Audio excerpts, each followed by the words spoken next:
ओम नमः शिवाय। श्री शिव महापुराण उमा संहिता 30वां अध्याय। ब्रह्मा द्वारा स्वयंभू मनु आदि की सृष्टि का वर्णन। सूत जी बोले, इस प्रकार अयोनिज मानस प्रजाओं की रचना हो जाने के पश्चात आपव प्रजापति पुरुष अर्थात मनु ने अयोनिजा शतरूपा नामक पत्नी प्राप्त की। अपनी महिमा से धूलोक को व्याप्त करके स्थित हुए मनु के धर्म से ही उनकी पत्नी शतरूपा की उत्पत्ति हुई। 100 वर्ष तक अत्यंत कठिन तप करके शतरूपा ने तपस्तेज से संपन्न पुरुष को पति रूप में प्राप्त किया था। प्रादुर्भूत हुए वे पुरुष ही स्वयंभू मनु कहे जाते हैं। उनके अधिकार का 71 चतुर्युगों का समय इस संसार में एक मनवंतर कहा जाता है। उन वैराज पुरुष के अपने ही अंश के द्वारा वीरा शतरूपा उत्पन्न हुई और उस वीर का वीरा शतरूपा से स्वयंभू मनु ने प्रियव्रत और उत्तानपाद नामक 2 पुत्र उत्पन्न किए। उनकी एक कन्या उत्पन्न हुई जिसका नाम काम्या था। वह महाभागा काम्या कर्दम प्रजापति की भार्या हुई। काम्या के सम्राट साक्षी और अविट प्रभु नामक 3 पुत्र हुए। प्रभु उत्तानपाद ने इंद्र के समान अनेक पुत्रों को उत्पन्न किया और आत्माराम परम तेजस्वी ध्रुव नामक एक अन्य पुत्र को भी उत्पन्न किया।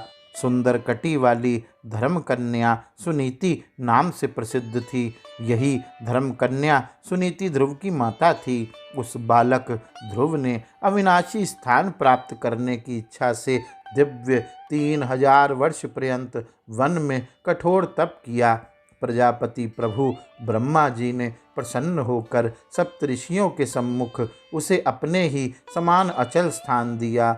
उस ध्रुव से पुष्टि तथा धान्य नामक 2 पुत्र उत्पन्न हुए। पुष्टि ने समुत्था से रिपु, रिपुंज, विप्र, व्रकल और व्रजतेजा नाम वाले पाप रहित 5 पुत्रों को उत्पन्न किया। रिपु की पत्नी ने सभी दिशाओं में विख्यात चाशुष नामक पुत्र को जन्म दिया।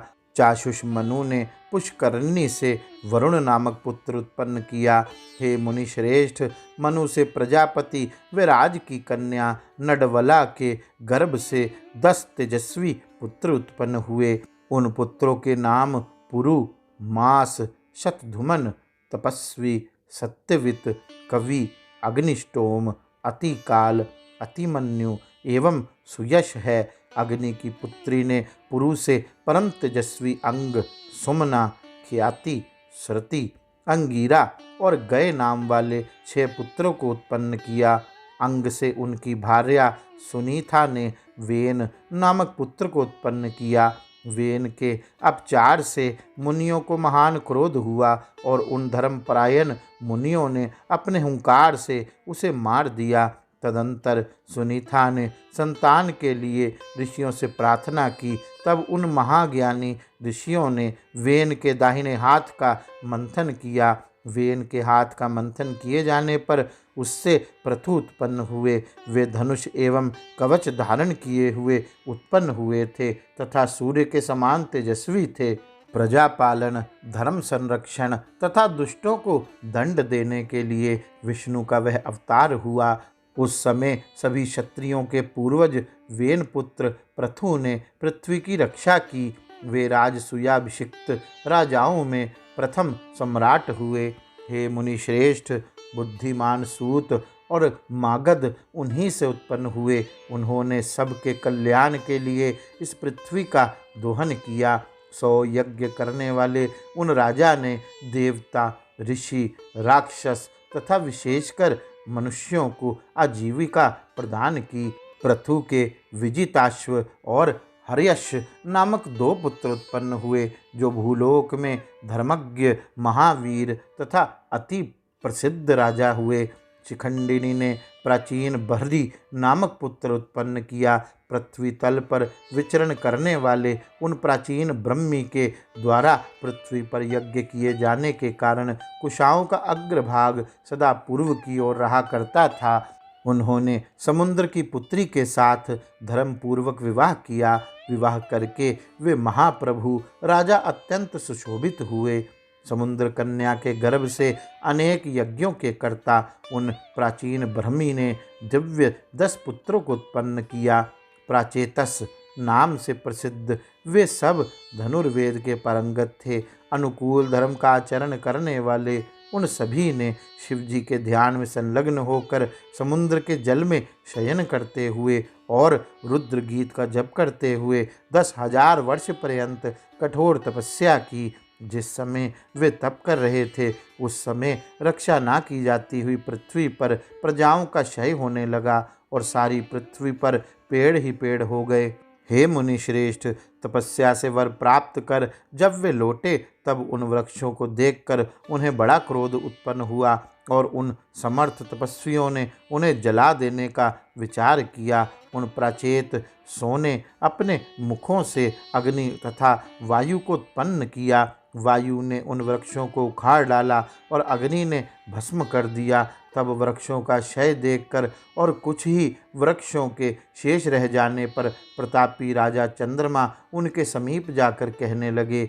सोम बोले, हे प्राचीन ब्रह्मी के पुत्र राजाओं, आप लोग अपने क्रोध को शांत कीजिए और वृक्षों की इस सुंदर कन्या को स्वीकार कीजिए। भविष्य को जानने वाले मैंने गर्भ में इसका पोषण किया है। अतः हे महाभागो, सोमवंश को बढ़ाने वाली इस कन्या को आप लोग भार्या रूप से स्वीकार कीजिए। विद्वान, सृष्टिकर्ता, महातेजस्वी, पुरातन ब्रह्मपुत्र दक्ष नामक प्रजापति इसके गर्भ से उत्पन्न होंगे। ब्रह्म तेज से संपन्न ये राजा प्रजापति दक्ष आप लोगों के आधे तेज से एवं मेरे तेज से प्रजाओं की वृद्धि करेंगे।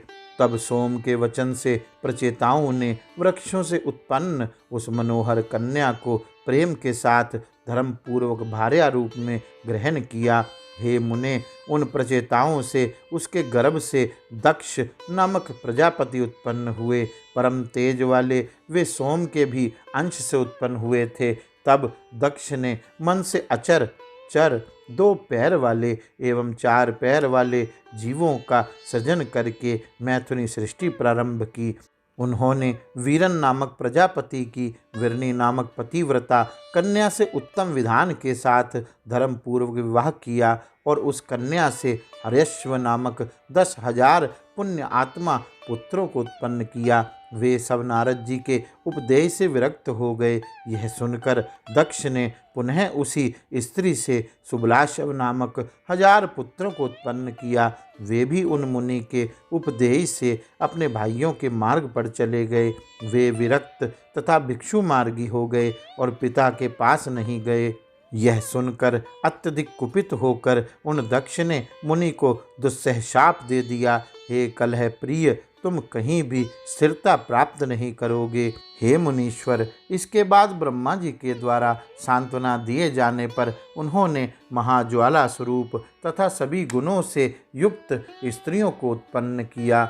उन्होंने 10 कन्याएं धर्मराज को, 13 कश्यप को, 2 ब्रह्मपुत्र को और 2 अंगीरा को दी। हे मुनिश्रेष्ठ, उन प्रभु दक्ष ने 2 कन्याएं विद्वान मुनि कृशाश्व को और नक्षत्र नाम वाली 27 कन्याएं चंद्रमा को प्रदान की। दक्ष की उन्हीं कन्याओं से देवता, असुर आदि उत्पन्न हुए। उनके बहुत से पुत्र कहे गए हैं। उन सभी के द्वारा जगत परिपूर्ण हो गया। हे विप्रेंद्र, तभी से मैथुनी सृष्टि का प्रादुर्भाव हुआ। इसके पूर्व संकल्प, दर्शन एवं स्पर्श से सृष्टि कही गई है। शौनक बोले, आपने पहले कहा था कि ब्रह्मा जी के अंगूठे से दक्ष उत्पन्न हुए, तब महान तप वाले वे प्रचेताओं के पुत्र किस प्रकार हुए? हे सूत जी, मेरे इस संदेह को दूर करने में आप समर्थ हैं और यह आश्चर्य है कि वे चंद्रमा के श्वशुर किस प्रकार हुए?